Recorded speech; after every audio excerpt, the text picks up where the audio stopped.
and next speaker is Kari Käsper. Räägin siis eesti keeles. Thank you. I will be speaking in Estonian this time around. Why I thought that this is it's a very good transition is that my topic also has to do very much with corporate social responsibility. Härra professor enne rääkis. That was discussed previously as well.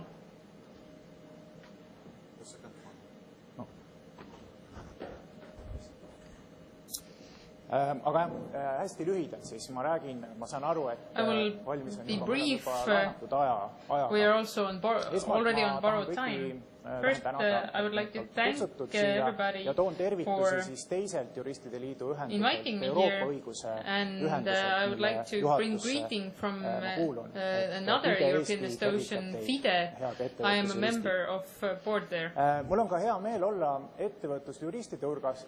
I am happy to be amongst company lawyers for the reason that I also have had this job for a very short time. I have even represented the company in court twice. Today I do not work in this area anymore, but it is not completely strange to me. The topic I would like to discuss today is a topic that I've been intensively involved with for about 5 years, and for the last 3 years my area has been promoting diversity and equal treatment in companies. What does this mean? I think that the principle of equal treatment is clear to everybody, which means that equals should be treated equally and unequals unequally.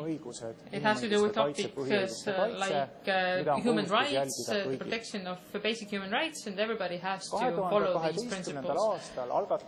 In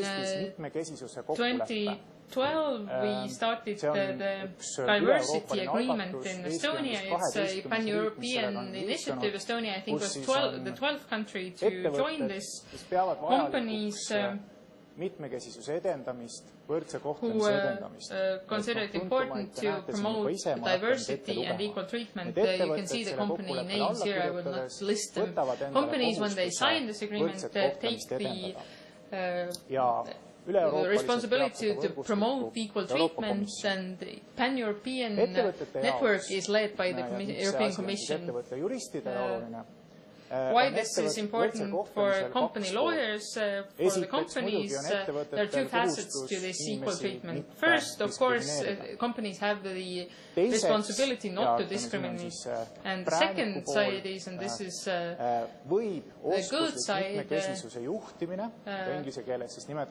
skillful diversity management can give a very positive result in the business sense as well. And the company lawyers might have a role in both of these facets. First, this risk side, we have talked a lot about risk management here. The risk that comes from discrimination disputes.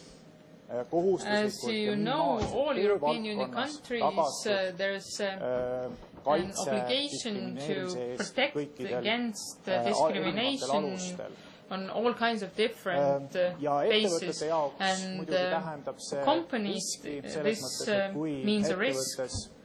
If the